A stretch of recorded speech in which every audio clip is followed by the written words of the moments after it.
He had very politely declined, but had assured that he would come next time, and he has kept his word.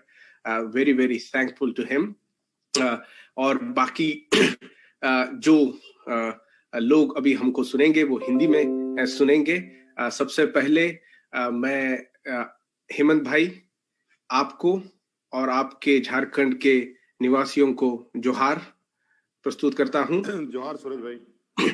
और मुझे बड़ा आनंद है इसके पहले कि आप को सवालों के इसमें हम जाएं, आपको बता देना चाहता हूं कि आपके राज्य के इसके पहले और एक फीमेल जो पहली हार्वर्ड केनेडी स्कूल आदिवासी जो ग्रेजुएट हुई है, नितिशा बेरसा, वो भी आपके राज्य से. तो पता नहीं एक झारखंड की एक कोई खास बात हो कि एक नए नए यंग पायोनियर्स हमारे सामने ला रहे हैं. सबसे पहला सवाल मैं आपसे पूछना चाहता हूं. एक सवाल में दो सवाल है. झारखंड कैसा है और दूसरा भारत देश कैसा है? पहले तो सूरज जी,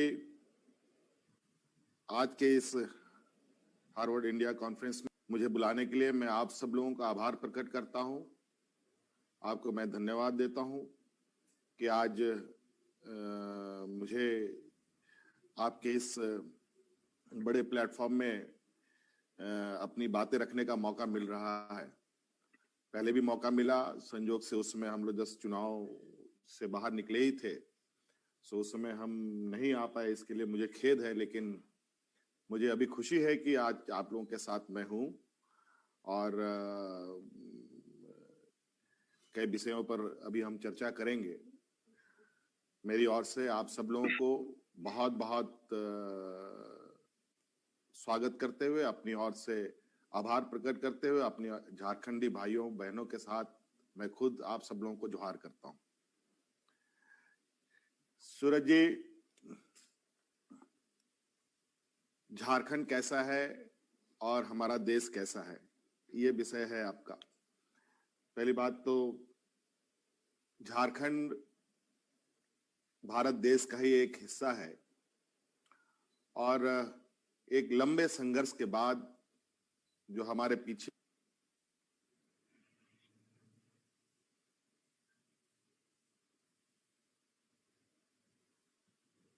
Sir, your audience is your mic is off. Your audio is off. आपकी ऑडियो नहीं पहुंच रही है.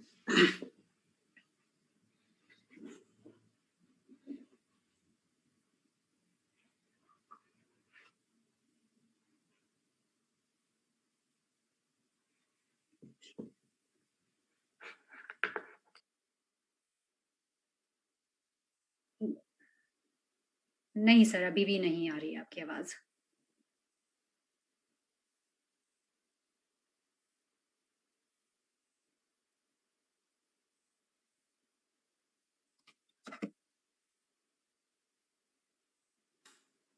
हाँ, अब आ रही है आवाज? हाँ जी, हेलो, अब आ रही है. Thank you. Thank you.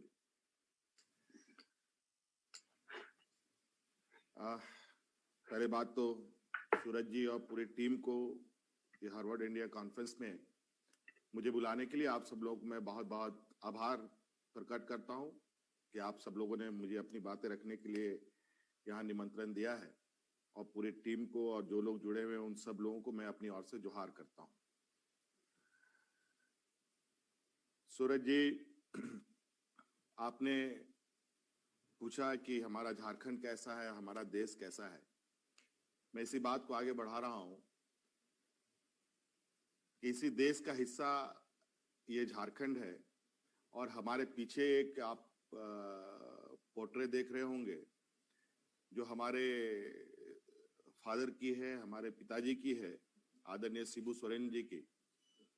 और इनकी एक लंबी संघर्ष के बाद लगभग 40-45 सालों तक एक अलग राज्य का एक संघर्ष इस राज्य में हुआ और अंतोगत्वा 2000 हम एक अलग राज्य के रूप में पहचाने गए. अब ये हमारा ये एक नया स्टेट है, यंग स्टेट है. अभी 20 साल हुए इस स्टेट का और इस स्टेट में लगभग ये पूरा राज्य आदिवासी बहुल राज्य है. और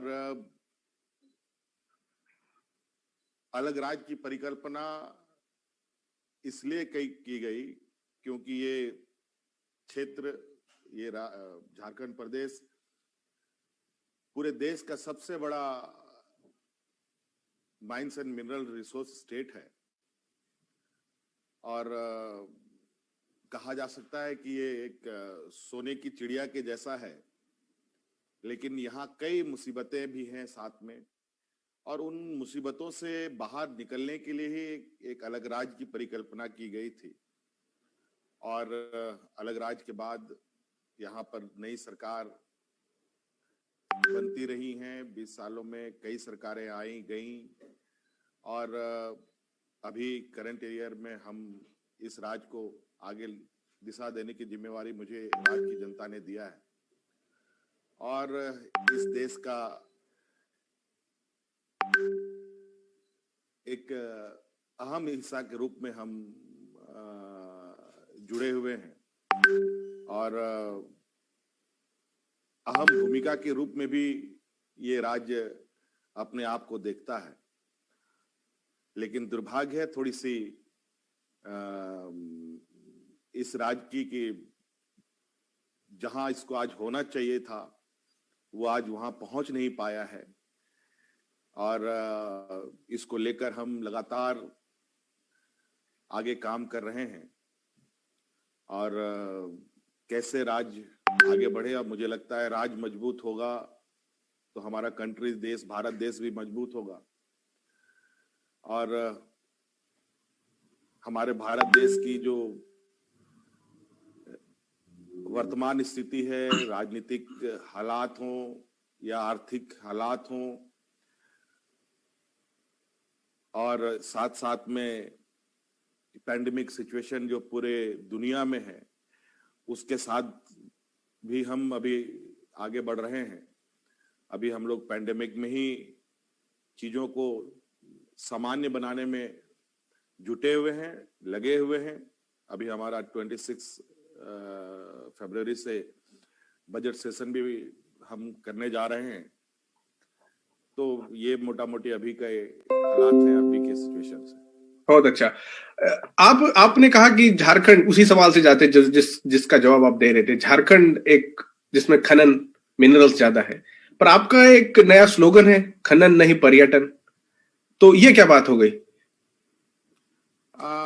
सूरज जी, देखिए, मैं जहां तक समझ रहा हूं और थोड़ी बहुत जो मैं जानकारी लेता हूं आप लोगों के माध्यम से, आप लोगों की खबरों को देखता हूं, आप लोगों की रिसर्च को देखता हूं, अखबारों को देखता हूं, मैगजीन्स देखता हूं या फिर अदर जो हमारे जो सूचना तंत्र है उसके माध्यम से जो चीजें आती हैं, पूरे वर्ल्ड वाइड अगर हम देखें, जहां इस तरीके से रिसोर्स की जो अंबारें हैं, जहां खनिज संपदाएं बहुत प्रचुर मात्रा में है, उन सब राज्यों की, उन सब देशों की बहुत अच्छी स्थिति आज के दिन में है। हम बहुत कॉन्फिडेंटली नहीं कह पाएंगे। वहां की स्थिति कई मायने में बहुत खराब ही देखने को मिला है और मैं कहता, मुझे जहां तक मैं देखता हूं कि कई इस विषय पर फिल्म भी बने, जहां पर मिनरल स्टेट या मिनरल कंट्रीज पर बेस पर बनाया गया है और वहां के लोगों की क्या मनस्थिति रही है, वहां के लोगों की क्या डेवलपमेंट सिचुएशंस है, वो सारी चीजें दर्शाई गई, दिखाई जाती हैं। तो बहुत अच्छा अनुभव अभी हमारे, अगर हम स्टेट में देखें तो अभी से इस राज्य में माइनिंग के काम नहीं, बल्कि इंडिपेंडेंस से पहले से ही, देश आजादी के पहले से ही यहाँ पर माइनिंग के काम होते रहे हैं और हमारे स्टेट में कई, झारखंड तो एक ऐसा समय, एक ऐसा राज्य रहा है जहां जब हम बिहार के समय में थे तो ये उस समय का ये समर कैपिटल हुआ करता था। 1993 में यहाँ पर फैन के लिए हुक्स नहीं हुआ करते थे और आज के दिन में घर घर में एयर कंडीशंस लग गए हैं और हमारे प्रधानमंत्री जी हमारे राज्य में जब पहली बार देश के प्रधानमंत्री बने थे और उस समय वो यहाँ विजिट पर आए थे किसी पावर सेक्टर के पावर सेक्टर के कार्यक्रम में, और उसमें मैंने उसमें संयोग से थोड़ा समय के लिए बीच में मुझे मुख्यमंत्री भी बनने का और मौका मिला था, और उसमें मैंने उनसे आग्रह भी किया था उस मंच से, क्योंकि यहाँ पर नक्सल का भी एक बहुत बड़ा इशू है यहाँ पर। जी। नक्सल काफी मतलब हमारे देश में सबसे अधिक डिस्ट्रिक्ट अगर नक्सल प्रभावित है तो हमारे राज्य में है, और इसको लेकर के हमने एक सुझाव पेश किया था, और ये कहीं प्रैक्टिकली भी मुझे दिखता है कि कई ऐसे राज्य हैं जहां पर कोई माइंस मिनरल्स नहीं है, और उनके पास रिसोर्सेस के मामले में अगर हम देखें तो नेचुरल ब्यूटीज हैं, खूबसूरत वादियां हैं, और उसके तहत वो टूरिज्म को लेकर के इतनी तेजी से आगे बढ़ रहे हैं जो आज हमारे देश में सबसे अग्रणी, सबसे आगे वो राज्य दिखते हैं। तो हमारे पास माइंस मिनरल्स के अलावा खूबसूरत वादियां भी हैं, बहुत अच्छे यहाँ पर एटमॉस्फेयर भी है, और हम कह सकते हैं कि अगर हम टूरिज्म को बढ़ावा देते, अगर माइनिंग के अपेक्षा हम टूरिज्म को भी कंसिडर करते प्रायोरिटी पर, तो आज के दिन में जो नक्सल की जो घटनाएं हैं, मुझे लगता है जो जंगलों में गोलियों की आवाज हमें सुनाई देती है, तो उस जगह हमारे पर्यटक की ठहाके हमें सुनाई देते और वातावरण हमारा और खूबसूरत और बेहतर हो सकता था। ठीक, मतलब आप जो बता रहे हैं कि जैसे अफ्रीका के देशों में भी हम देखा है जहां पर मिनरल ज्यादा है वहां पर इंस्टेबिलिटी हो चुकी है उस स्टेट में, क्योंकि जो फॉरेन कैपिटल और उसके ऊपर की जो लड़ाइयां हो चुकी है उसकी वजह से जो, तो आप जो संकेत बता रहे हैं अन्य देशों में भी हुआ है और होते आ रहा है और अभी भी चल रहा है।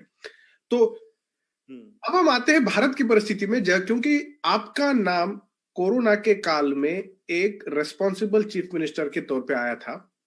उसके दो कारण थे, आपने स्पेशल ट्रेनें चलवा दी मजदूरों के लिए, और वहां तक, यहां तक कि आपने एरोप्लेन्स की भी व्यवस्था उनके लिए की है।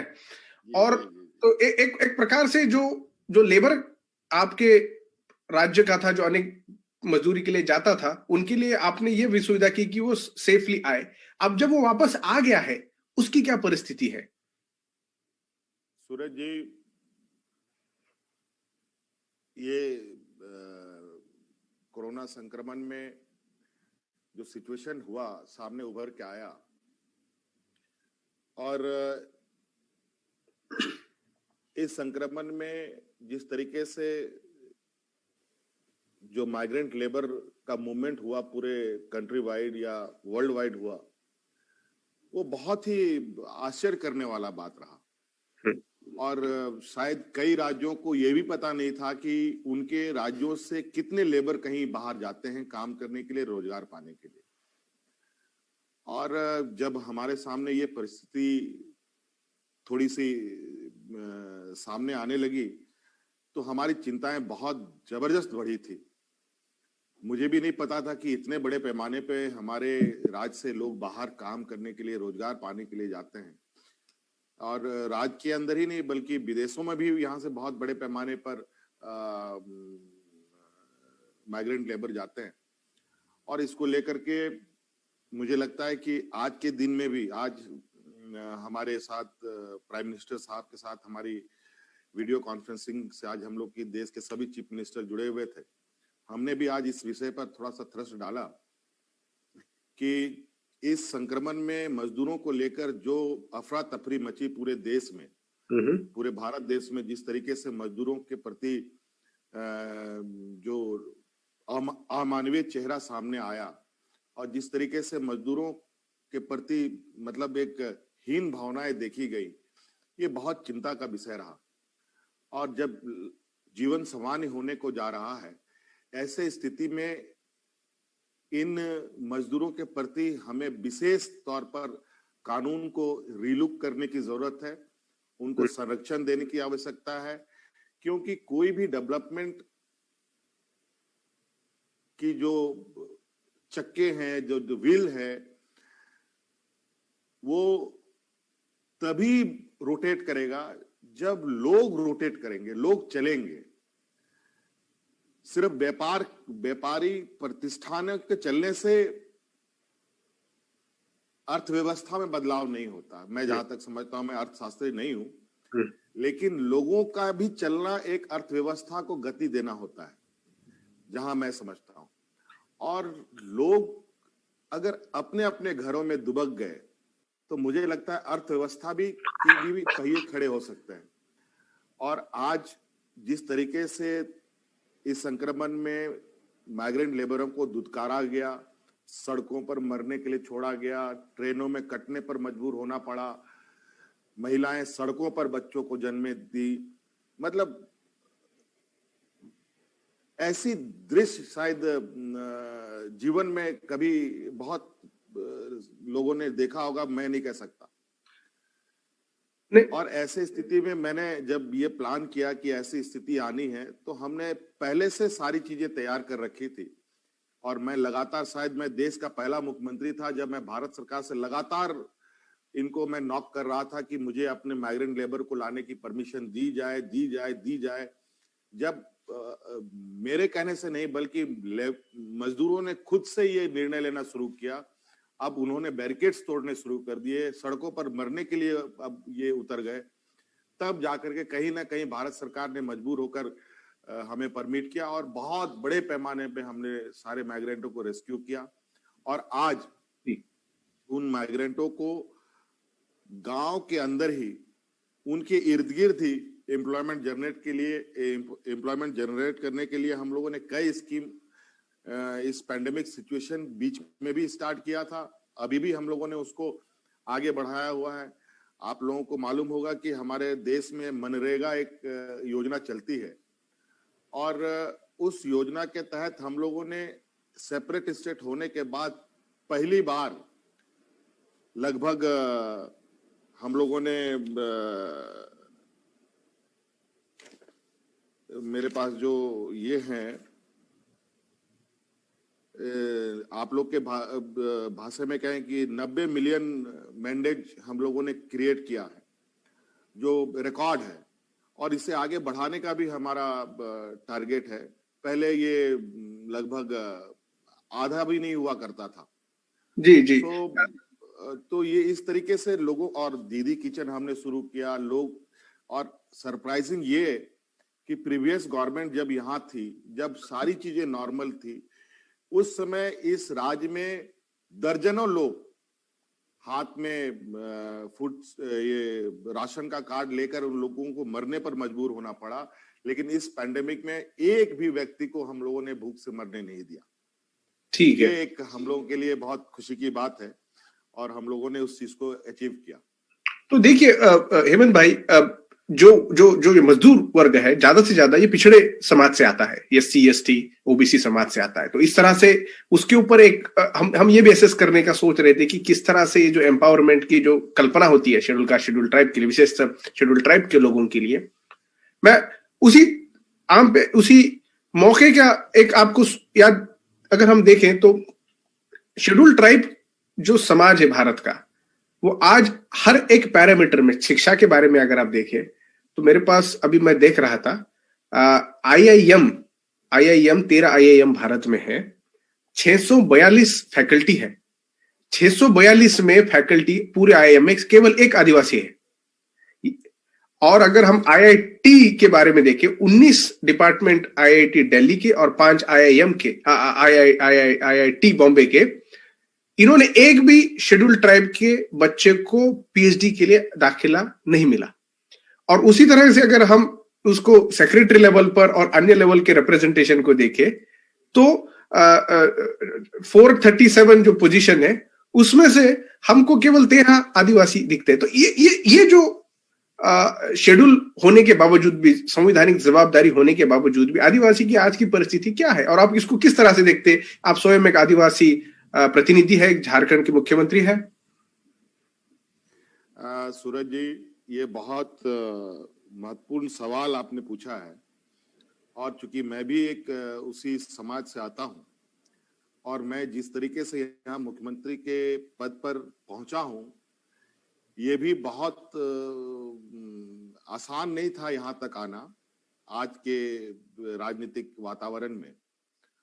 और जो आप आंकड़े बता रहे हैं, जो हमारे बड़े बड़े शिक्षण संस्थान हैं, आईआईटी हो, आईआईएम हो, एक्सलराई हो, एक्सआईएसएस हो, बहुत सारे संस्थाएं हैं, तो आपको पता चलेगा कि जो संविधान में हमें जो शक्तियां मिली हुई हैं, हमें संरक्षण मिली हुई हैं, उसके बावजूद इन सब जगहों पर हमारी प्रतिनिधित्व आप एक दो को गिन के बता के कोई फायदा नहीं है। ये एक मतलब पिंच करने वाली बात है। ये एक लोगों को नकारात्मक ये दिखाने वाली बात है कि हमने एक आदमी रखा है, हमने इनका बस चले तो आधे आदमी रखे, ये स्थिति है।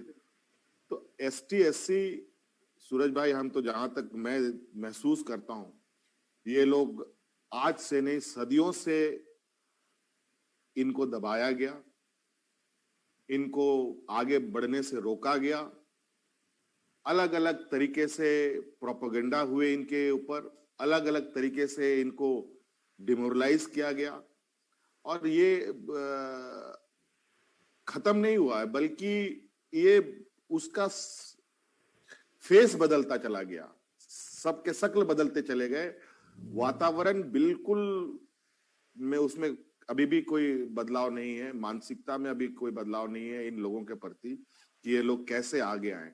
मैं यहाँ बतौर मुख्यमंत्री हूँ, मुझे नहीं लगता है कि मैं आज मुख्यमंत्री आने के बाद आने वाला जो मेरा डे होगा वो काफी कंफर्टेबल होगा, ये मैं गारंटी के साथ नहीं कह सकता। क्योंकि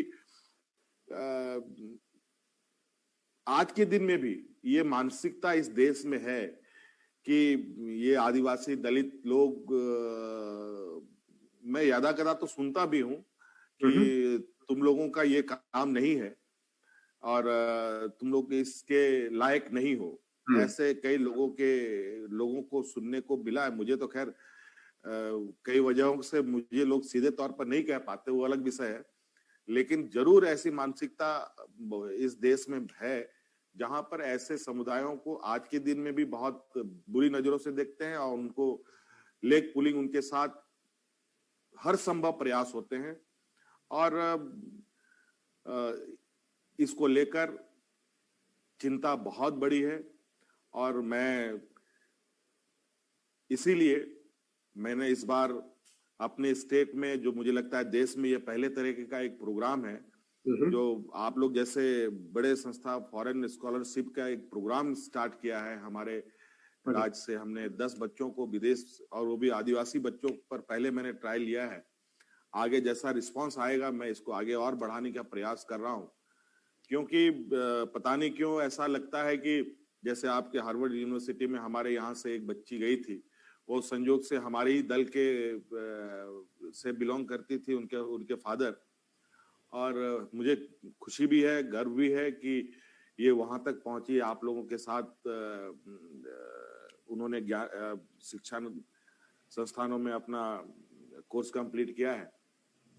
और इसी से थोड़ा मैं इंस्पायर्ड होकर के थोड़ा बच्चों को और भी जाने की इच्छुक रखने वाले जो नहीं जा पाते हैं, इसके लिए मैंने ये प्रोग्राम शुरू किया है। भारत सरकार भी ये स्कीम चलाती है, लेकिन भारत सरकार के स्कीम में एसटी एससी नाम मात्र है। वो बच्चे वहां तक पहुंच पाते हैं, वो स्कॉलरशिप के बेनिफिट्स ले पाते हैं। आई डाउट कि बहुत कंफर्टेबल होता होगा, जिसके पास पहुंच होगी वही पहुंचता है। बिल्कुल, क्योंकि ये जो पॉलिसी है, जब मैंने सुना इसके बारे में हेमंत भाई, मुझे सबसे पहले बहुत खुशी हुई, क्योंकि एससी एसटी समाज में जो आदर्श है, जो आइकॉन है, उनको बनने नहीं दिया गया है। तो अगर ये बच्चे पढ़ेंगे आगे जाके नए मकाम पर, नए रिसर्च नोबेल पुरस्कार विजेता का ये करेंगे, तो हमको एक आयाम की शुरुआत मिलेगी। पर हम दो तरीके से देखते हैं हमला किस तरह से होता है। एक तो जो भी हम देख रहे हैं, प्राइवेटाइजेशन हो रहा है। तो प्राइवेटाइजेशन होने के कारण बहुत से एससी एसटी समाज में जो चिंता है कि जो उनको कॉन्स्टिट्यूशनल रिजर्वेशन दिया गया है, उसका कहीं ना कहीं उसके ऊपर हमला हो सकता है। और प्राइवेटाइजेशन का, और उसके साथ हम ये देखते हैं कि प्रिवेंशन ऑफ एट्रोसिटी एक्ट, जो इनके ऊपर होने वाले गुनाह है उसको प्रिवेंशन करने के लिए जो एट्रोसिटी एक्ट है उसके अंदर केंद्र सरकार जब मौका मिले तब या फिर उनके अनेक लीडर हो इसके ऊपर एक तरीके से इंटरफियर करके उसको कम करने की कोशिश करती है। तो ऐसे माहौल में एक जो दबे कुचला व्यक्ति है वो बढ़ेगा कैसे? तो उस संदर्भ में क्योंकि हमारी पॉलिसी स्कूल है, फेडरल स्ट्रक्चर को हम देखते हैं, स्टेट और सेंटर रिलेशंस कैसे हैं? आप एक मुख्यमंत्री राज्य के हैं, बजट में भी जब आता है, महाराष्ट्र के मुख्यमंत्री ने कहा था कि हमको हमेशा से पराया देखा जाता है। आपके किस तरह के रिलेशंस और आप किस तरह से मैनेज कर रहे हैं वहां पर? सूरज जी देखिए, आज जिस तरीके से ST/SC को लेकर के चिंताएं हम लोग करते हैं, और मुझे लगता है पॉलिसी में बातें तो उनके लिए की जाती हैं, लेकिन रियलिटी बिल्कुल उसके अपोजिट है। आपको मैं एक आज ही हमारे जो मैंने पहले बताया कि प्रधानमंत्री जी के साथ हम लोग पूरे देश के मुख्यमंत्री जुड़े हुए थे, मैंने एक और सवाल उनसे कहा है, उनसे एक आग्रह किया है देश के हमारे आदिवासी भाइयों के लिए, इंडिजिनस पीपल के लिए, कि हमारे देश में आदिवासियों के लिए अलग से व्यवस्थाएं संविधान में है। 5वीं 6ठी अनुसूची क्षेत्र ऑलरेडी डिमार्केटेड है। देश के अंदर ट्राइबल वेलफेयर मिनिस्ट्री है, उसके भी मिनिस्टर्स होते हैं। ट्राइबल काउंसिल है, उसके भी देश में ये संचालित है। लेकिन आज के दिन में ट्राइबलों को मान्यता नहीं मिलना कि ये एक ट्राइबल है, ये बहुत बड़ा चिंता का विषय है। अभी हमारे देश में संसद की फिर से शुरू होनी है, और आपको मैं बताऊं कि आजादी के बाद से बहुत अभी हाल तक में कभी आदिवासियों को इंडिजिनस के नाम से जाना गया, कभी एनिमिस्ट के नाम से जाना गया, कभी ट्राइबल के नाम से जाना गया, बहुत तरह तरह के नाम उनके बदलते गए। और अभी हाल के समय में ये अदर्स में ये काउंट में आते थे, और अब ये अदर्स में भी नहीं जा पाएंगे, क्योंकि सेंसेक्स में अब अदर्स का कॉलम हटाने का निर्णय केंद्र सरकार ने लिया हुआ है। और इसको लेकर के हमारे राज्य में बहुत जबरदस्त ट्राइबलों के बीच में आक्रोश भी चल रहा है। और इस बार इन लोगों ने अपनी सेंसेक्स में जो प्रीवियस सेंसेक्स हुआ था उसमें अपना एक धर्म कोड का भी डिमांड किया है। तो लास्ट 19-20 सालों से हम लोग भारत सरकार को प्रपोजल भेज रहे हैं कि ट्राइबल लोगों के लिए भी कोई आइडेंटिफिकेशन, कोई कॉलम होना चाहिए। बट अभी तक मिनिस्ट्री तो बनी, काउंसिल्स बने, प्रोजेक्ट्स बने, बजटिंग हुई, लेकिन इनको आइडेंटिफिकेशन देने के लिए अभी तक कोई सरकार में कोई पहल नहीं हुई। हमने हाल में ही अपने असेंबली से ये डिमांड सेंट्रल गवर्नमेंट को भेजा है कि राज्य सरकार यहाँ के ट्राइबल पीपल के लिए आप अलग से कॉलम की व्यवस्था करें, ताकि अपनी परंपरा संस्कृति को बचा पाए, क्योंकि इनकी एक अलग विरासत है, अलग इनकी पहचान है। आज जिन जंगलों के पेड़ में यहाँ के ट्राइबलों को भगवान दिखता है, उन जंगलों में देश के लोगों को, बाहर के लोगों को खनिज दिखता है, पैसा दिखता है, और उन जंगलों को उजाड़ने पे लगे हुए हैं। और आज जिस तरीके से आदिवासी दलित हाशिए पर आगे बढ़ने के बजाय यदा कदा 2-4 लोग ही लड़ पाते हैं, क्योंकि व्यवस्था इतनी बड़ी है, इतना कठोर है कि लोग हमें सिर्फ इन समुदायों को अपने नैपकिन की तरह यूज करना और छोड़ना।